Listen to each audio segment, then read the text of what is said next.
Alam mo, ang Natural Stone Society, hinugot yan sa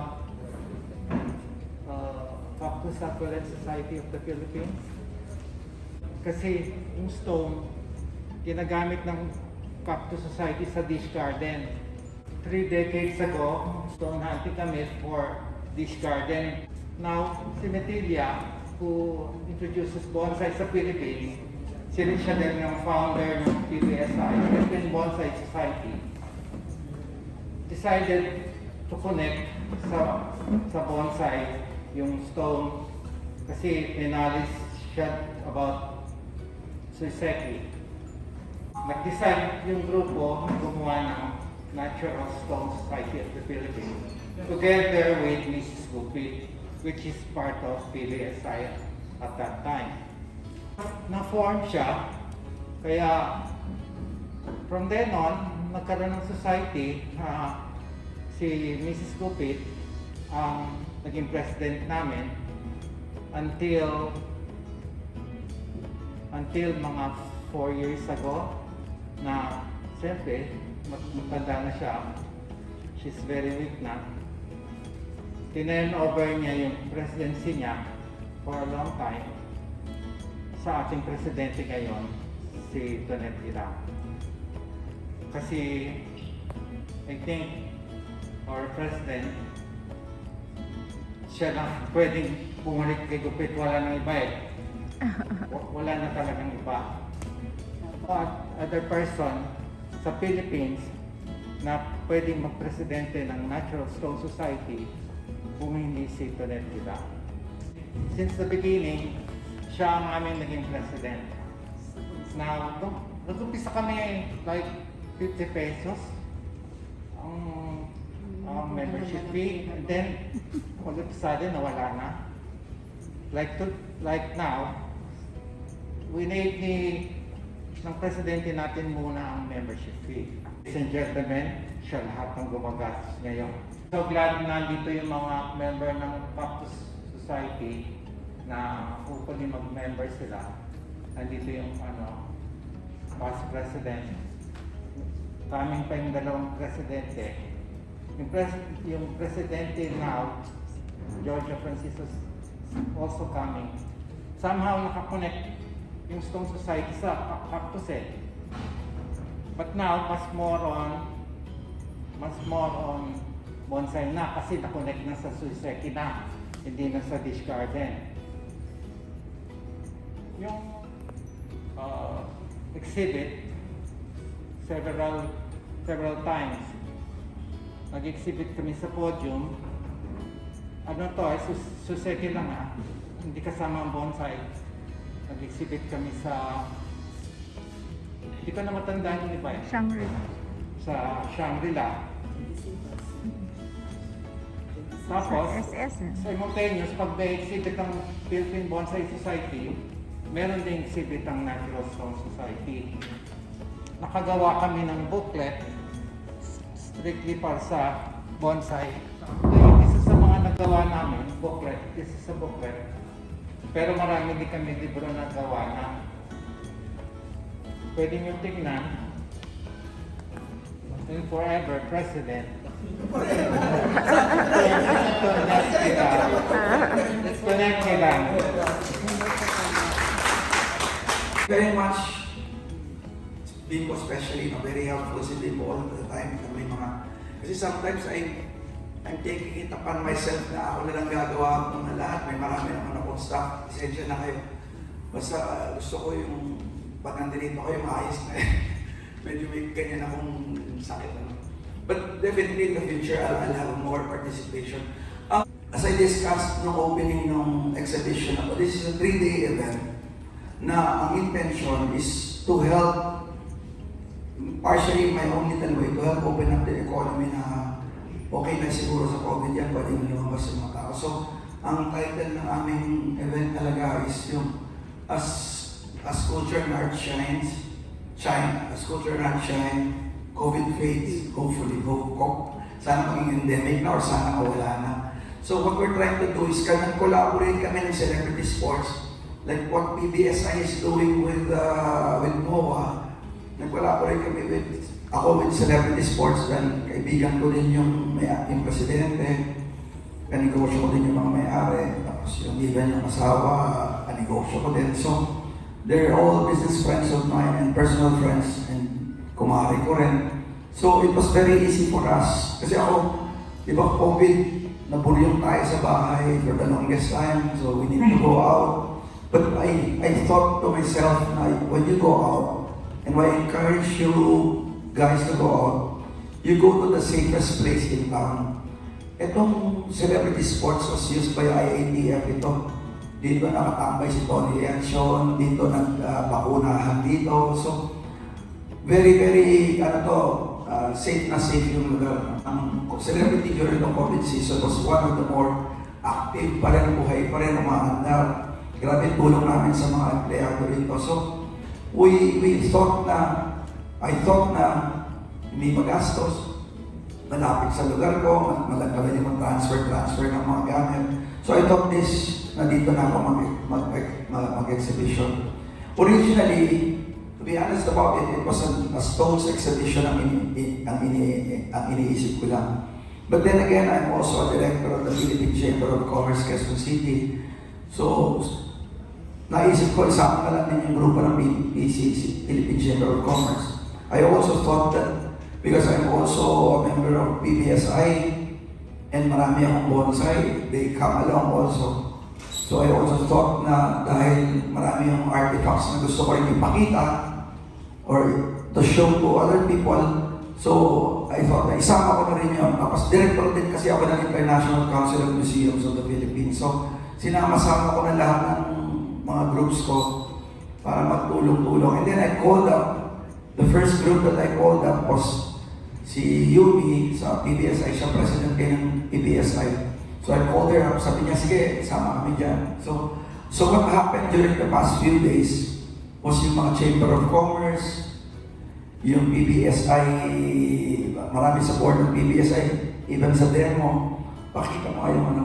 So there were a series of events that happened here.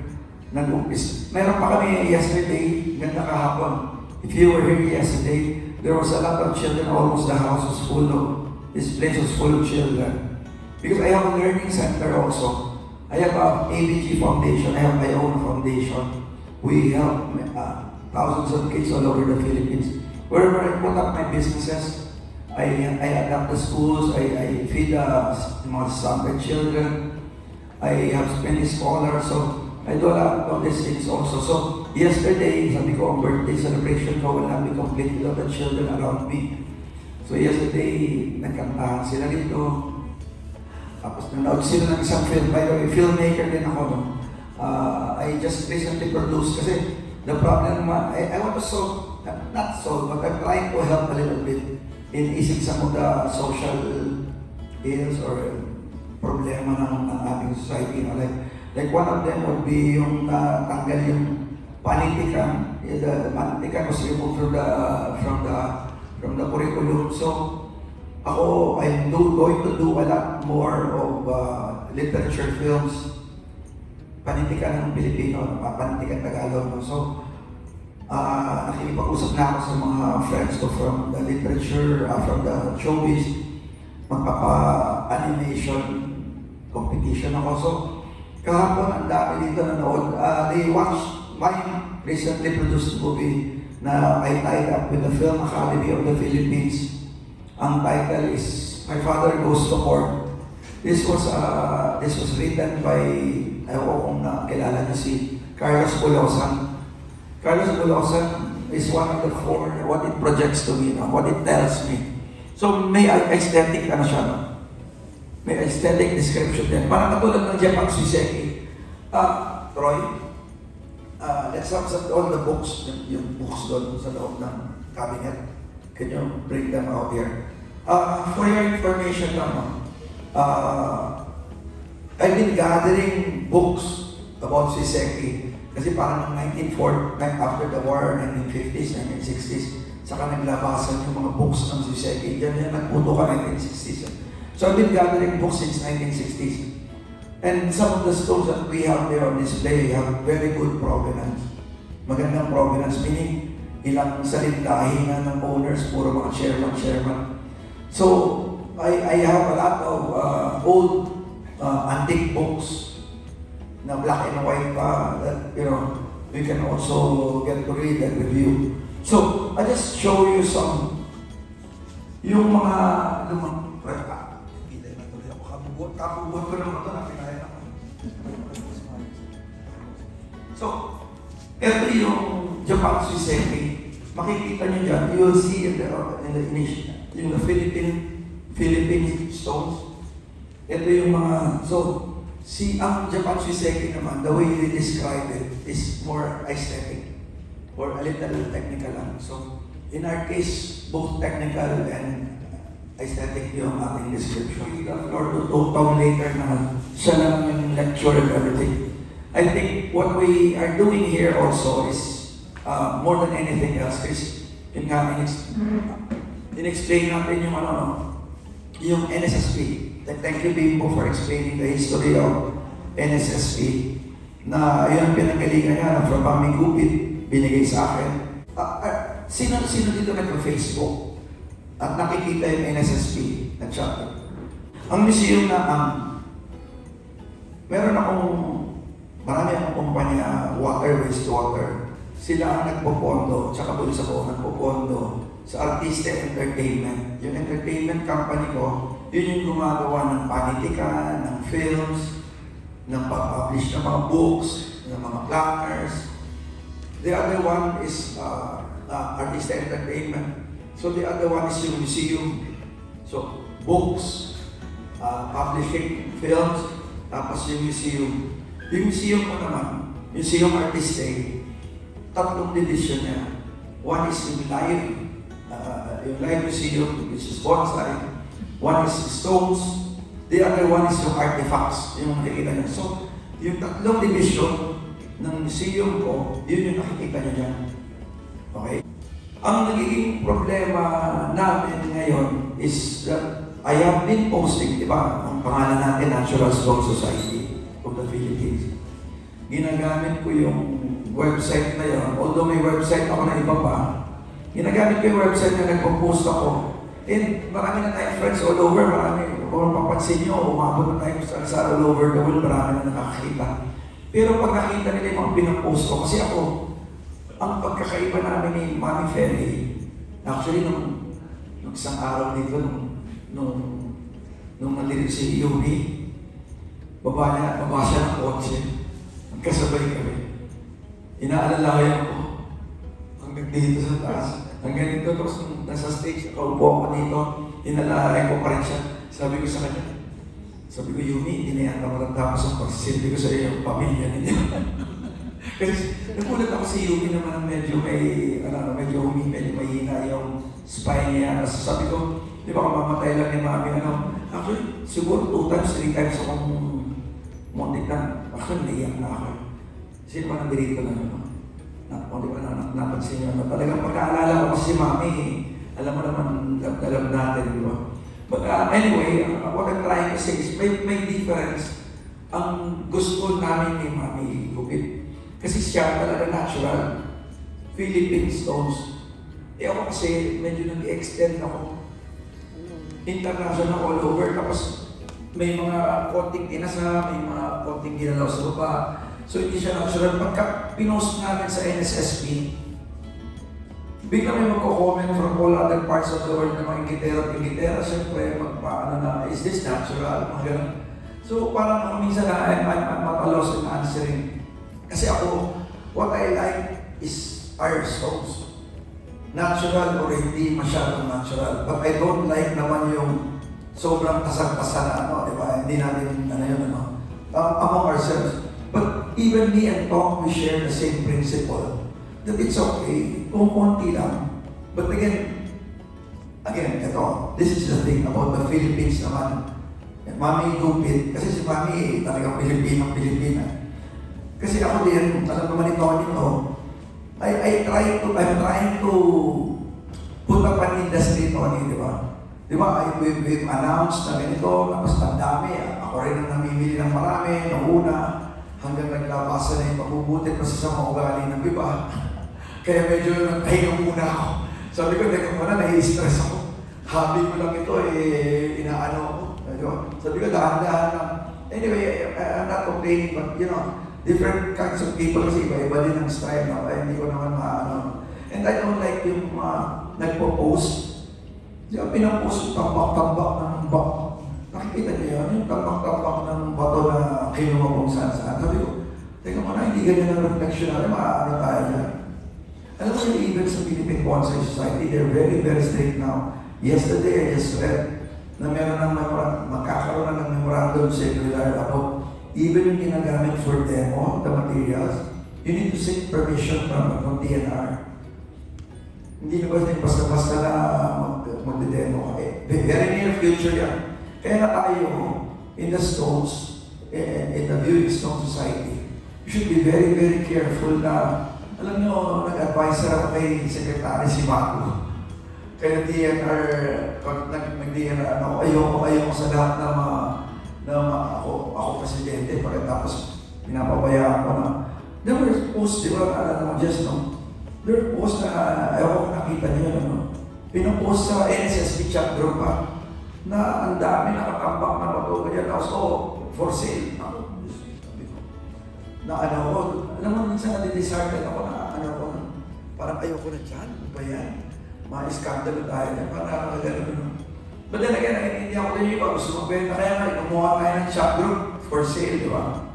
O doon magbentahan. Kaya kung si Bimbo, tinutulungan nga kami maging straight autistic. Because we don't want na mabatikan yung image ni Mami Gupit dito sa atin. And even me, I'm protecting the image also of the group and myself. I'm a disciple of Tom Elias. We share basically the same principle na it's viewing stones, it's beautiful stone, basta huwag lang unnatural na talaga. Kasi basta maganda siya, okay sa akin, kaya tingnan niyo yung iba dyan, medyo may tasa.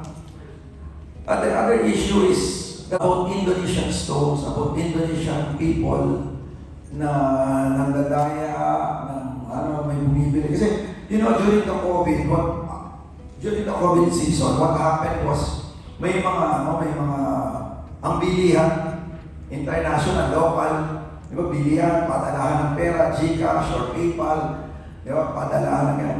Apparently, sa international market, may mga naloko, may mga naswindle ng mga ibang Indonesian, tapos may mga nagreklamo, may nilagay sa PCI magazine na tasado daw at magdalaya daw yung ibang kapitbahay natin bansa, Indonesia. So, pinakikita ko sa inyo, marami kong Indonesian stones dyan na malalaki, magaganda. Pinatignan ko sa geologist ko. Our geologist said, walang altered, walang inayos, walang So, meaning, tapos, binili ko ito mga mahal. They were quite expensive. Not really that expensive against Japanese. Pero, malalaki siya, ang gaganda ng bato. Gusto kong ipakita sa Pilipino, sa Philippine audience, para makita niyo yung bato natin na halos pareho. Pero ang gaganda na ng level ng bato nila na unahan tayo. May ko dyan, yung mga Murphy Stone ko dyan na USA, puro mga nasado yun. Dinisplay ko lang para makita kayo ng ibang bato. Like me, hindi ako natural purist ako nila dyan. Hindi ako purist, pasensya na rin. I know Mami Gupit was purist. Yun ang kaibahan nga namin. But I want to maintain yung purity niya in teaching yung Philippine market pa. Correct? Huwag muna natin hinangin or tasayin yung mga bato natin. Kung hindi pa tayo marunong kasi sumasabog yan, nadudurog yan. Di ba? Pero I hope dumating din tayo sa lugar na yan. Pero ngayon, okay lang yung purity. Okay lang yung pagka-purist ng okay lang pagka-purist ng Philippines. Kasi dapat doon kayo mag-umpisa. Tama yun, doon mag-umpisa. But ako kasi, sorry, medyo na ako. At saka nauna na ako na. So, gusto ko talaga na mamulekta, bisyo ko yan yan. Patawanan niya na ako yan. Gusto ko bumili ng kahit kung saan ang magaganda, basta maganda. Pag nakita ko, gusto ko Pag hindi ko nabili, mapapanaginip ako rin. Baka matagalan ako ng bato ko sa panaginip. But I still would like the Philippine stones to be as pure as they can be. Ang pagkakasa, pag-ano kasi later on at a different stage in the evolution ng industry. So we are still in the stage, in the industry limbo, we are still in the stage na I'm still developing mga hunters, yung mga gatherers, yung mga distributors, mga dealers, mga collectors. Bili pa rin ako ng bili ng mga ano niyan. I have more than 2,000 stones in my house na local, in the Philippines. Ang problema ko, the only problem that I have is I don't have people who can do dice for me.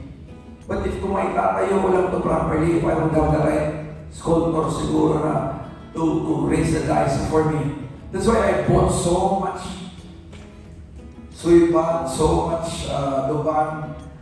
Puro duban, so pero na wala akong dice eh.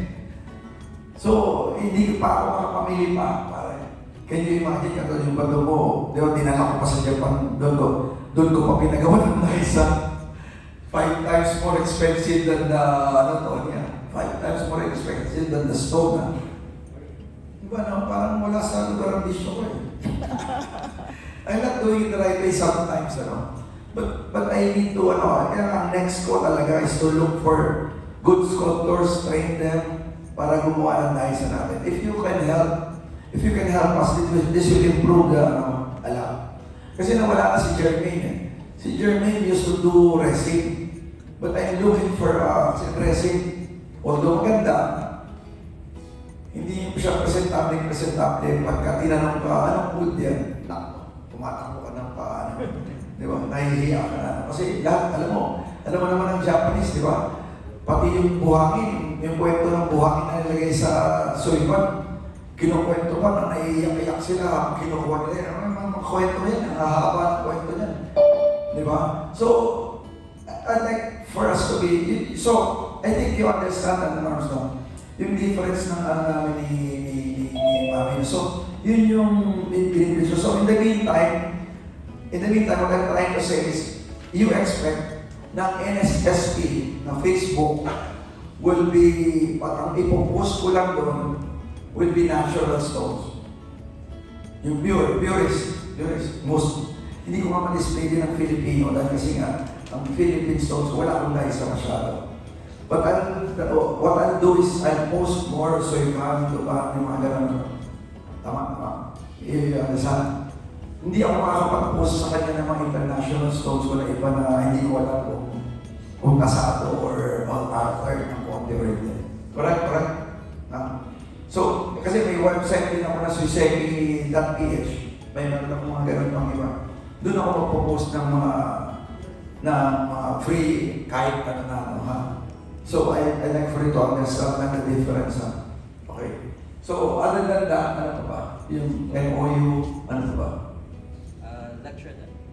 Lecture na. Oh, Tom, are you still there? Tom? I know it's evening. Yeah, now. You can improve your viewing stone skills immensely. Our goal here is to provide you with accurate information about certain stones that have the ability of something greater than just a rock. Now, our first tip is to use a beanbag to determine the best orientation. When you have a stone or acquire a stone, or pick one up in nature and bring it home, you need to look at it and study it and determine the front, the back, what is the best orientation to display it. And I recommend that you use a beanbag like this. It's homemade. I made it myself in just an hour or two using denim.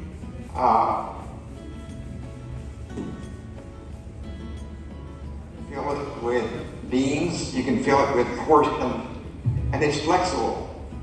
And you can use this to determine the best orientation for a stone.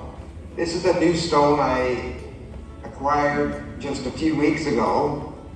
It's from the Snowy Range in Wyoming. It was collected at 10,000 feet elevation, about 3,200 meters. And it's an interesting rock composed of limestone and quartz impregnated with iron. And there's different ways you can orient this. And I place a stone on this beanbag and leave it for a while, maybe a day or two, and look at it. Then I change the orientation. And then I'll look at it and I'll keep doing that until I get to one, the orientation I like the best. Then that's how I display it in a tray with sand, or have a base made for it. In this case, I like the orientation on the right the best. Yeah. Now, oops, let me go back. Now, my second tip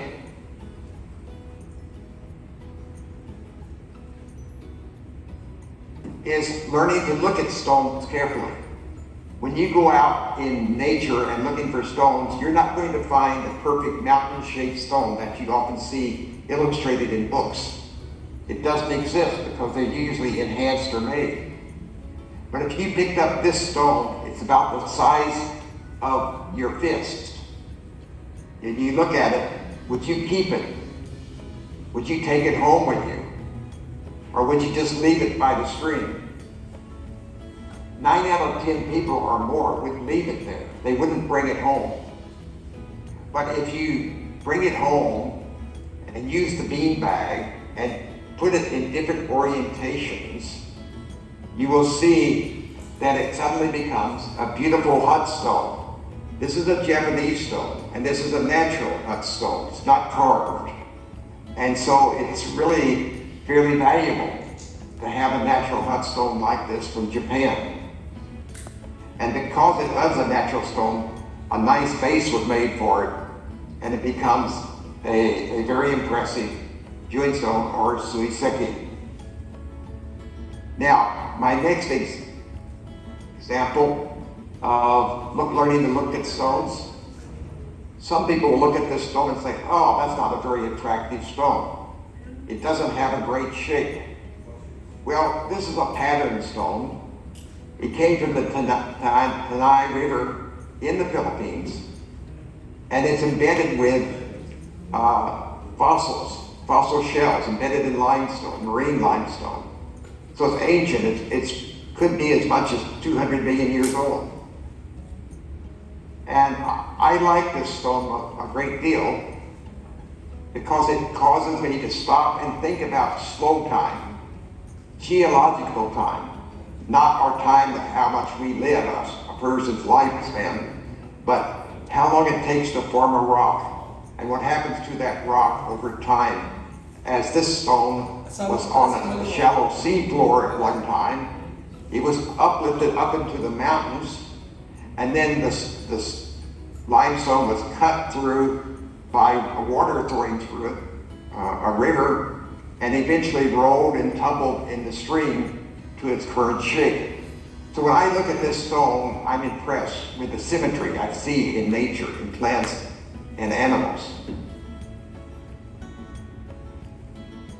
Now, the third tip that I have for you is focus on creating an experience, a viewing experience, because that's what the suiseki or viewing stone or scholar stones, whatever name you choose to apply, this is what it's all about. You look at a stone and it invokes a feeling in you. You see something greater than just a rock. And when you look at a display, that display should cause you to pause, to stop, and think, what am I looking at? What does this represent? What is it saying to me? The exhibit on the left is a very interesting stone. It's on a raised pedestal, so it looks like it's flying. You can interpret this stone in many ways. You can say it's a bird flying, or it's a spaceship. But in any way, it creates the feeling, causes the feeling of motion and movement which is very, very good. The display on the right is a dark mountain stone from an exhibit in Japan. It's more subtle, a little more refined, and there's a scroll with a moon in the back on this painting. So the moon is shining over the mountain, or the mountain range, and you can easily see yourself sitting on a patio looking out at the distant mountain with the moon in the sky above it. So it invokes feelings like this. And you can sit and look at that and begin to meditate or contemplate. Yeah, another type of display, we took a mask from a no play, Japanese no play, and we matched it with a figure stone, a narrow upright stone that evokes a feeling of a dancer on a stage.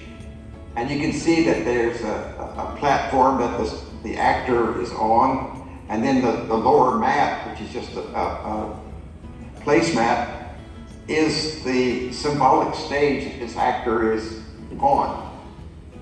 So when I see this stone, I think of a figure, a person.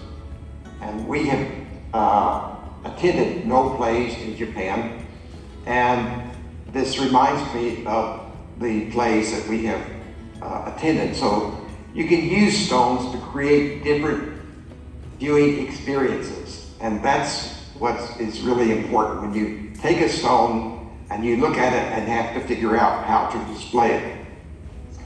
Now, some stones are used for contemplation or meditation. This is a Japanese center river stone, a fairly large stone. It's flat in the front, 3/4 of the stone, and there's a little raised area along the back side of it. And so you can say, look at this stone and say, oh, I see a distant mountain range with a flat area in front of it. And it causes you to think of something more than just a rock about 12 inches wide. And you can sit and look at this stone and think about what it represents. And in doing so, you're focusing on it and you're beginning to forget about the other aspects in life, the COVID situation, the rising gas prices, all of the other things, negative things in life.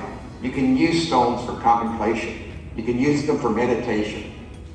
And meditation is an important role in people's wellness, your health, your mental health. And so you can take stones like this and look at them and think about them and use it to step away from all the stresses of life today. And the same with the stone on the right. This is a Chinese Paihu stone taken from a lake. It's been washed with water for thousands of years, and the softer parts of this limestone have been washed away, leaving the harder parts. And you can sit and think, what does this represent? Is it a cloud in the sky? Or is it just the bones of the earth? The stone on the left is a Japanese Kamo River stone. It's a classic mountain shape. You can say, oh, this is Mount Fuji in the summertime with no snow on the top. And you can look at the surface of the stone, the texture of it, it's rough. Much like the mountain that has been eroded over thousands of years. You can imagine hiking up this mountain, spending a day, going up one side, turning back, and eventually climbing up to the peak. There are many ways you can look at this stone, and it's type of stone that I feel that can be used for reflection, meditation. Now, not all stones have to be dark, and not all stones have to be contemplative. There are stones that I describe as playful stones or eye-resting stones. And in both China and Japan, scholars would have one or two of these rocks on their desk where they were painting or writing or composing poems. And when they would take a break, they would look over at these stones and they make you smile, they make you feel good. It's stones for enjoyment. Just take a break and look at them and say, oh, this is nice. This reminded me of my puppy.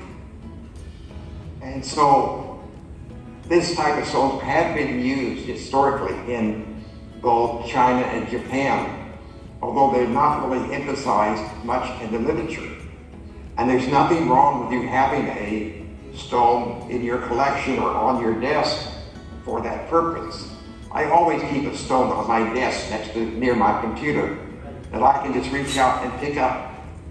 I like to hold a stone in my hand and roll it and turn it. There's something gratifying about that. So don't overlook this aspect of stone appreciation. While many people use them for meditation reflection, also use them for more playful or high-risking functions. Look at this stone. It's a cobble, a river cobble, with almost a conglomerate type of stone. Many different types of minerals are in this stone. And somebody's taken a piece of wood and skillfully carved it to look like the feet and lower body of a frog. And here's the frog sitting on a log, looking at a grasshopper, about ready to have it for lunch. Again, this is a more lighter type of display rather than a more serious contemplative one. And for me, this is perfectly acceptable. It's part of the joys of appreciating stones, because we don't have to be serious 24 hours a day or all the time. Let's be happy and playful at times. Collectors in both the Philippines and Mexico, I recommend that you use local materials and inexpensive items whenever possible. Not all of us have lots of money to go to Japan and buy antique bronze trays. This particular tray is pressed bamboo. I purchased it in the market, Quezon City, for just a couple of dollars. And I use it to display a single stone, or I put 3 stones on this particular display. And using local materials helps to identify display with the Philippines or Mexico. And it contributes towards a Philippine concept of stone appreciation. Now, stone appreciation originated in China. It spread to Korea and to Japan. And in both Korea and Japan, they began to take aspects of the stone and display and modify it or adapt it to their own culture and aspects of society, religion, beliefs. And cultural adaptation has been going on for several thousand years. As one practice moves to another country, it's then modified to that country's beliefs and then adopted. You can look at Japanese suiseki, originated from Chinese scholar stones. They're quite different now because it's slowly been adapted and evolved. The same with the Chinese style hanjing and the Japanese bonsai. There's a distinct difference now, but there wasn't hundreds of years ago. Feel that if I adapt it to Japanese customs, it's inferior. It's not. You're developing your own Philippine concept of stone appreciation. And the same in Mexico. You don't have to emulate always the Japanese style. Now, certainly the Japanese style is elegant and refined, and you should learn from the Japanese suiseki practices. You should learn from the Chinese scholar stone practices, but then you should begin, as you advance in your knowledge and understanding of stone appreciation, begin to adapt it to your local customs. Now, this is those of you who are starting out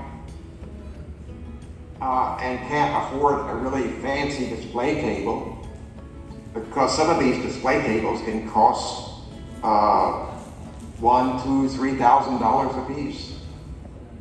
And in this case, the little panel on the left with the round stone is just a little simple panel. The probably cost less than $5. The one on the lower right is the simplest form of a display table, a very inexpensive one. And it's a Japanese Sato Island Akadama stone on that.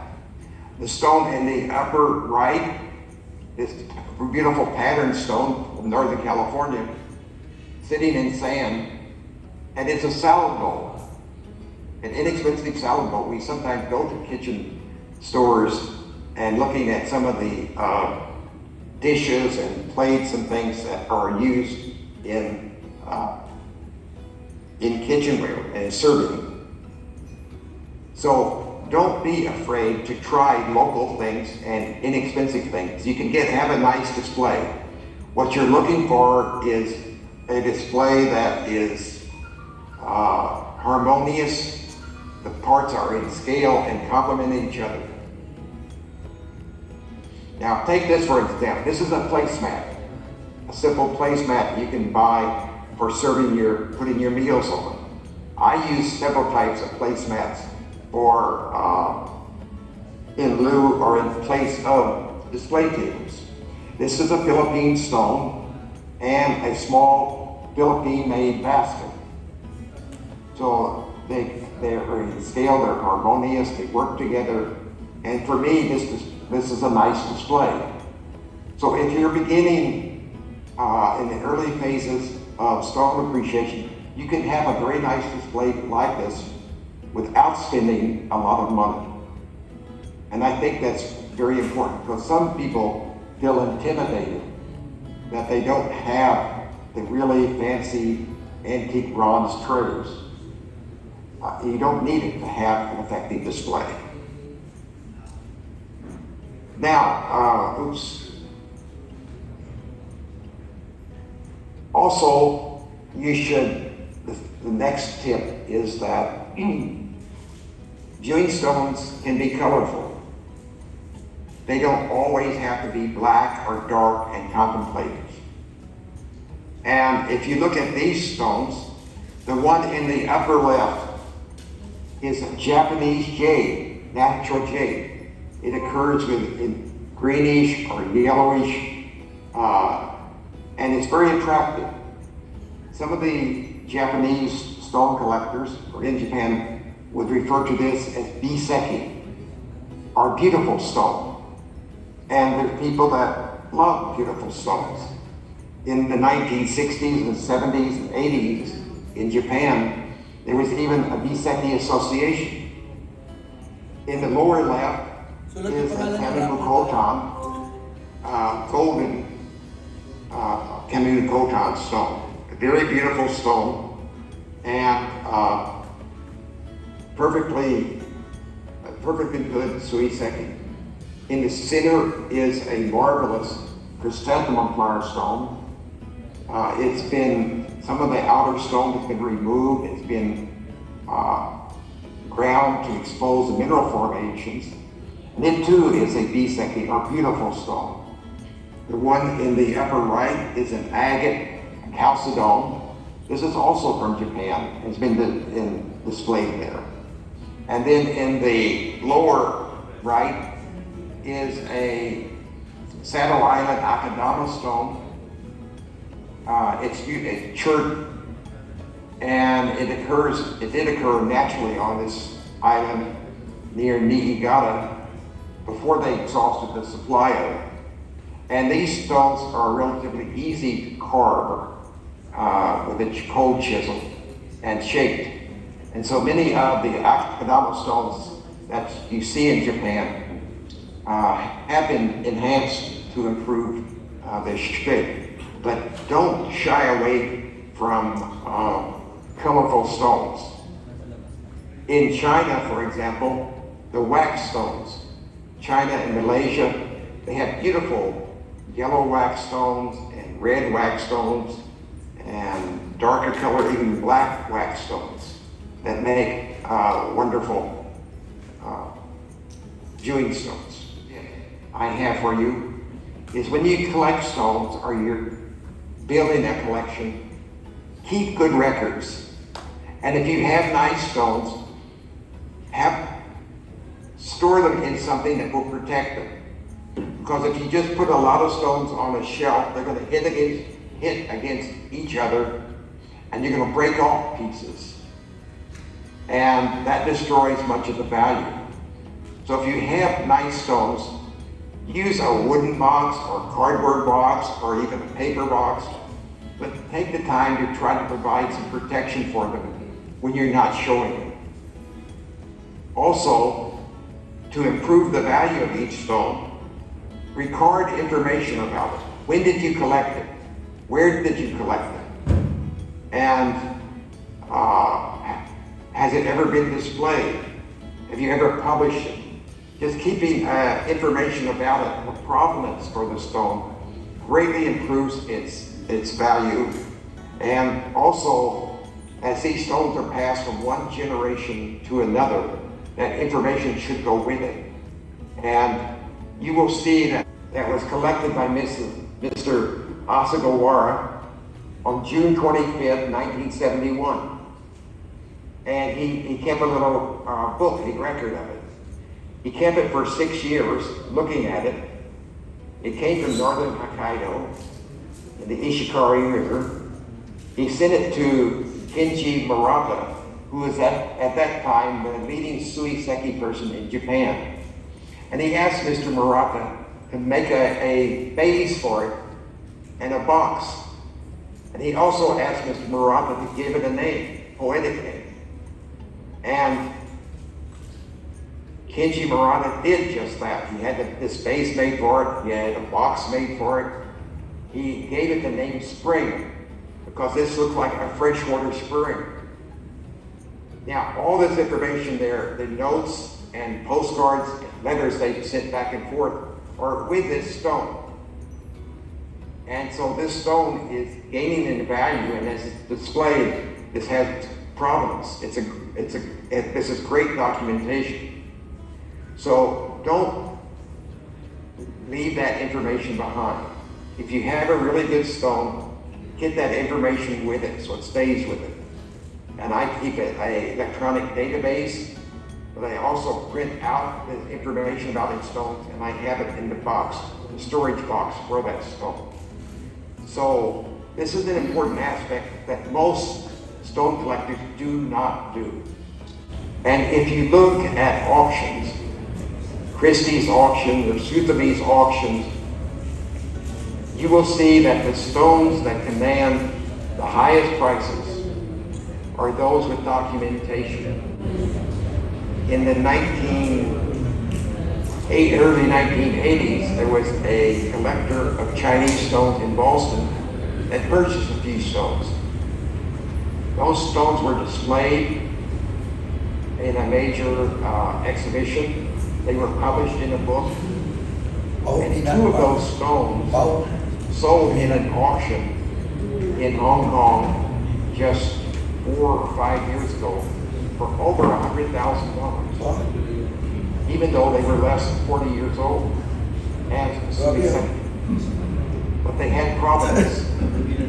So don't overlook this aspect of stone appreciation. Now, my last tip for the day is when you're working with stones, learn how to look at stones, learn the features of stones, learn how to display them, concentrate on that, and don't get hung up on trying to learn all these names, foreign names, and to fit them into categories. For example, you look at this stone. For me, it's a beautiful stone, very attractive stone. Now, there are some of my friends who say, oh, this is a Doha Ishi. Another friend will say, no, that's a Danseki. Another one will say, oh, that's a Amayadori Ishi. Does it really matter what name's attached to it? is not going to change the aesthetic qualities of that stone. And if I said, oh, look at my Doha Ishi or Saddle Island, such and such, you're not going to know what I'm talking about unless you know Japanese. So focus on the important aspects of stone appreciation and save the learning of the foreign names and everything for later. You'll really move forward much faster in your progress. Now, realize it takes time. It's not easy to display a stone properly. Here is a nice waterfall stone in a tray with sand. And a stone like this, a waterfall stone, can more appropriately be displayed in a tray. So when you start out, don't be a baby snake trying to swallow a cow. Start out simple and then progress from that. Now, the last thing I encourage you to do is strive to learn more about stone appreciation. Make it a goal to learn something new about stone appreciation each month. You have Tonet with his big collection and library at your hands. You have online resources are everywhere. There are over 150 books published in Japanese, about 300 in Chinese, maybe 50 or 60 in English, a couple in Spanish. So there are books on stone appreciation in many languages, and go to them.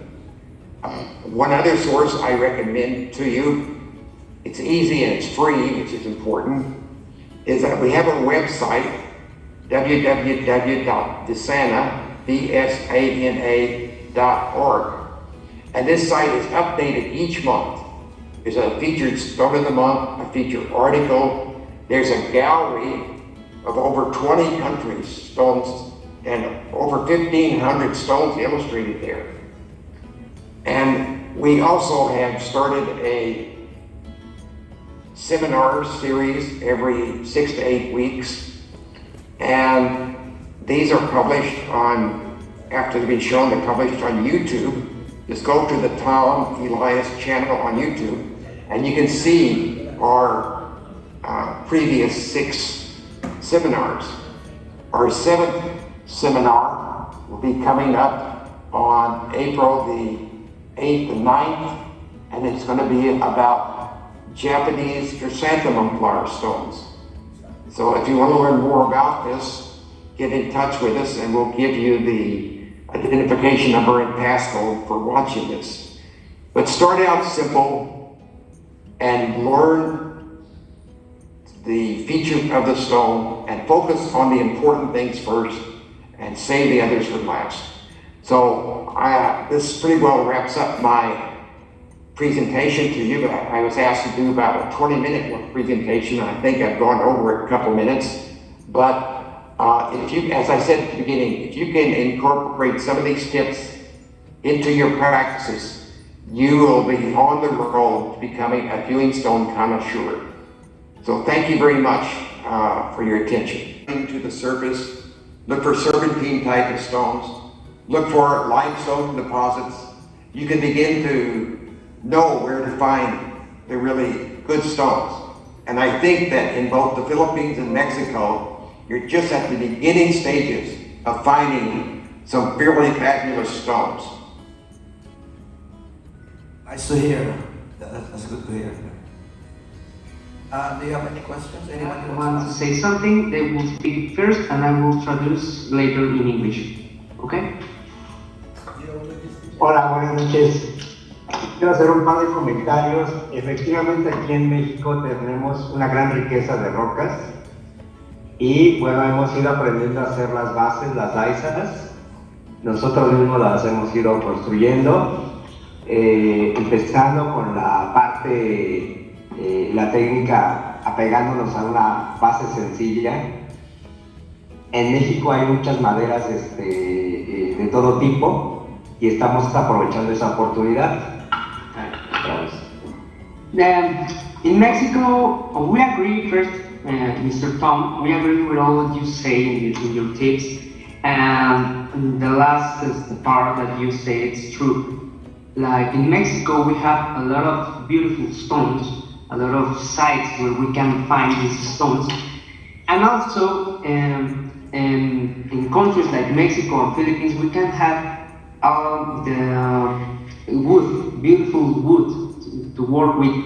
We also start with working the traditional Japanese taisa for the stones in beautiful woods that we have here. But also we have another perspectives for the taisa, like modern type of taisa, not just the typical Japanese taisa. Like we have here one stone that the idea of this stone is like the rock fall down into the one mood in the mood, and they just let printed their fall. Yes. And also we use some typical cultural ornaments from the cultures that are here in Mexico. So we agree about we can be creative. We need to be creative because not all it's about Japanese. We have a lot of different types of rocks, a lot of different types of how can we show it. And this is what it's more attractive. Because if we stand to presentation all the rocks like the same, it will be like not so attractive for other persons. And the idea of this is to involve more persons in this art. It's like to demonstrate how can we do it. I think that the big stone in the one base is excellent. It's wonderful. I call it a contemporary style. I've seen a picture of this before, and I just think it's great. And I encourage your father to do more of this. And you do have some wonderful woods, natural woods in Mexico, in southern Mexico, Veracruz, for example. Some rosewood and other types of trees you can use. But you can also use ceramics. You can use driftwood. You can use many other methods to create a modern or contemporary base for the stone. Yes, it's something that we start to find recently. We would like to create more forms to display the stones, because it's true, we have a lot of materials that we can use. I know that there's some people here in Mexico, in the north, that use I forget the word. Use glass to present their stones, and they also make like little sculptures, and it's a complement for the rock. Yes. I've seen that too, where you use glass to hold a stone. You can also use a stone as a base. Put a stone on a stone. Oh, yes. Yes. Okay. And even bronze, I've seen people make a bronze ring. Yes. Un tipo de roca muy común en México son las rocas sedimentarias, que tienen formas caprichosas, no perfectamente redondas. La erosión les da una forma extravagante, y la daisa se elabora justo a la forma de la roca, con partes angulosas, no necesariamente redondeadas como con la daisa japonesa. And what my father said is that in Mexico, one of the most common rocks is the sedimentary rocks, like limestone, or other rocks like flint, like flint, and particularly the flint, it's difficult to work with because it has a lot of angulous vertices. So they have like these parts that they are not rounded. They are more sharpened. They are more sharp. And that it's something that if you ask to a Japanese, they don't like much this type of shapes. They like more the rounded forms. They like the soft forms. Yes.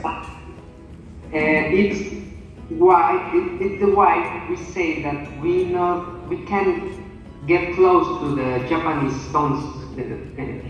We have to go out. We have to experiment with all the rocks, and like you say, also the colors of the rocks, also the patterns of the rocks. Like we have here another type of rock, like texture. It's a volcanic rock like Japanese have in their country, but it has another type of view with the texture that we have here. México es un país con una riqueza increíble en cuestión de rocas. Apenas estamos empezando a encontrar la puntita del iceberg. And these are rocks, these Mexican rocks, and they are only a little part that we can find out there.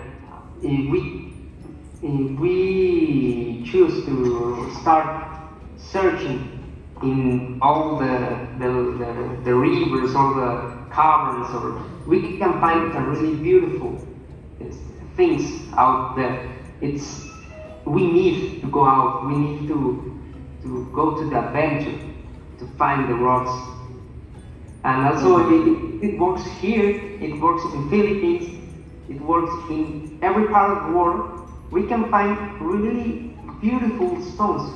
So just we need to go out. We need to go search. And also, I would be very happy to feature some of your father's stones on my website. Oh, yeah. With that base, with the like dropping in, I would be happy to have a featured stone of the month. Oh, perfect. To bring attention to you. Okay, we will working in that and continuing in communication. Yeah, maybe learn from the Japanese, but adapt it to Mexican conditions, to the society and practice in Mexico, and to the rocks in Mexico. Yes, we will do it. Yeah. Happy birthday to you. Happy birthday, happy birthday. Happy birthday to you. Kiss. Kiss. Halika, pwede rin mag-raffle na tayo. Tararan, tararan, tararan, tararan. Wow! Yay! Okay. 1, 2, 3, smile. Isa pa po, 1, 2, 3, smile. Then you go sa Luwas. There you go. And our grand prize winner is... Lastimosa. Wow,